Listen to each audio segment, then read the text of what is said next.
Friends, price தி Lord. இந்த video செய்யணும் அப்படின்று நான் ரொம்ப ஒரு இன்ட்ரெஸ்ட் எடுத்து செஞ்சேன். ஏனென்றால் வைரலில் போய் கொண்டிருக்கும் இந்த நபர் தான் ஜான் ஜெபராஜ். நல்ல பாடகர், நல்ல பிரசங்கியார், அ கிஃப்டட் மேன். நான் ஏன் இதை சொல்கிறேன்னா, I am also a musician, past 34 years. நானும் பாடகர். அதனால் நான் எந்த ஒரு பாடகரையும் ஒரு பிரசங்கரும் சாதாரணமாக நம்பக்கூடிய மனுஷன் அல்ல, எக்ஸப்ட் ஜீசஸ். அது சீஷராகட்டும், ஜீசஸ் மதர் மேரி ஆகட்டும், ஜோசப் ஆகட்டும், யாராகட்டும், இல்லை யோனோக் ஆகட்டும், இலியாகட்டும், அவர் உயிரோடு போனார் இல்லையா, அவராகட்டும். But I want Jesus.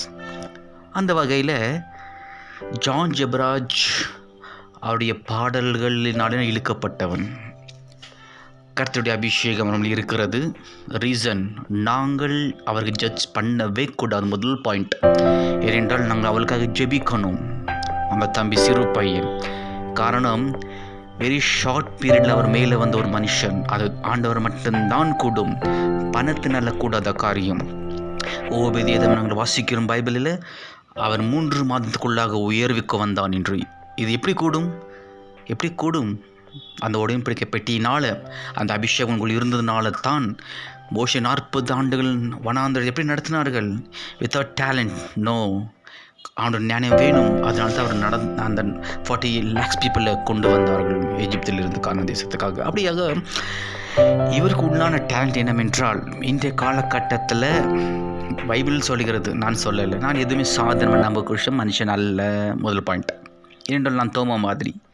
Bible சொல்லுகிறது, கடைசி நாட்களில் தோ இயேசு வந்தார், அங்கே வந்தார், இங்கே வந்தார் என்று சொல்லும் பொழுது உஷாராயிருங்கள் என்று பைபிள் சொல்லுகிறது.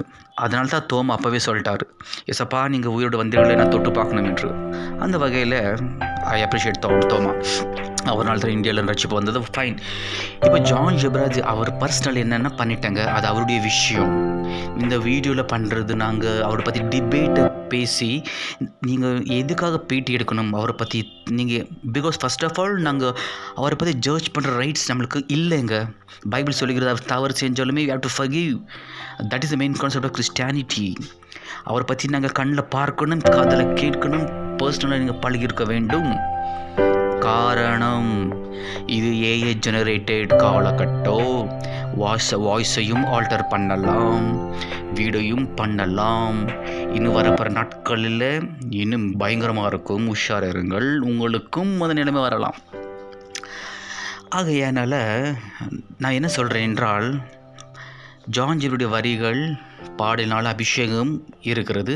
இன்றைய நாளில் ஒரு கூட்டத்தை நீங்கள் ஒழுங்குபடுத்தும் பொழுது, என்னத்தான் நீங்கள் போஸ்டர் அடித்து, என்னத்தான் நீங்கள் மார்க்கெட்டிங் பண்ணலாமல் வர்ற அந்த கூட்டம் இப்படி கூட்டுக்கு வரும். எப்படி? காசு கொடுத்தாலும் வராத கூட்டம். அதுவுமே நீங்கள் வயசானவங்களை ஏமாற்றி கூட்டு வந்துடலாம். ஆனால் யூத்ஸுங்க வர மாட்டார்கள். ஆனால் ஆண்டவர் கொடுத்த அபிஷேகம் இவருக்கு யூத்ஸை கவர் பண்ணுற ஒரு அபிஷேகம். நான் பார்த்த வகையில், நான் நோட்டீஸ் பண்ண வகையில், இவருடைய கூட்டத்தில் அதிகமாக க்ரௌட்ஸ் வரும். இவர்கள் யூத்ஸை கொண்டு வந்து நல்லா ஆராதிச்சு கடைசியில் நான் அல்ல, அவர் தான் உண்மையான தேவனோட சொல்லி சரண்டர் பண்ணிட்டு அந்த டே யூஸ் வந்தவங்க, சிச்சிட்டு வந்தவங்க அழுந்துன்னு போகிற அளவுக்கு பண்ணுற ஒரே டேலண்ட் இவர் தான். இனி நான் சார்ஜோடு சொல்கிறேன். என்னால் கர்த்தருக்கு முன் குறிச்சிருக்கின்றார்கள். சிறு பையன் ஜான் ஜெபராஜ், கஷ்டத்தில் வளர்ந்த பையன். ஸோ அதனால் I appreciate him. I am not a fan of John Jebaraj. நான் அவரை சந்திக்க வேண்டிய எத்தனையோ தருணங்கள் வந்தது. Because I am not a fan. நான் முதலாவது யாராகட்டும், அது ஊழியக்காரராகட்டும், இன்றைய நாட்களில் இருக்கிற பெரிய பெரிய நபர்களாகட்டும், பேர் சொல்ல வேண்டாம், அவருடைய பர்சனல் லைஃப் எப்படி இருக்குது, அவருடைய பிள்ளைகள் எப்படி இருக்கிறார்கள், அவர் தனியாக இருக்கும்போது எப்படி நடந்து கொள்கிறார், அதை நான் பார்க்க வேண்டும். அதை அப்படி தான் பேச முடியும். அந்த வகையில் ஜான் ஜெபராஜ் பற்றி நாங்கள் தயவாக பேச வேண்டாம். யார்கிட்ட நீங்கள் டிபேட் கேட்க வேண்டாம். தவறு செஞ்சு ஆண்டவர் மன்னிப்பார்கள். நம்ம ஜெபிக்கலாம். இன்னும் இது நாங்கள் பேசுகிற நாட்கள் அல்ல, ஊழியத்தை செய்யணும். கடைசி நாட்கள் அழிந்து பிரார்த்தனைகளை ஜெபிக்க வேண்டும். அதனால் நான் கோருகிறேன், தயவாக இந்த இவரை பற்றி எதுவுமே நாங்கள் பேசுறது வேண்டாம். காடுக்கு ஜெபம் பண்ணலாம். கர்த்தர், ஏன்னா ஊழிய சபையை மூடப்பட்டது, சபை திறக்கப்பட வேண்டும், அழிந்து பிரார்த்தனை வர வேண்டும். நம்ம ஜெபிக்கலாம் பிரியமானவர்களே, கர்த்தர் ஆசீர்வதிப்பாராக. ஸோ தயவாக நாங்கள் இந்த வீடியோ செஞ்சதுக்காக நான் ரொம்ப ப்ரையாரிட்டி அர்ஜென்ட்டில் இந்த வீடியோ பண்ண பிரியமானவர்களே.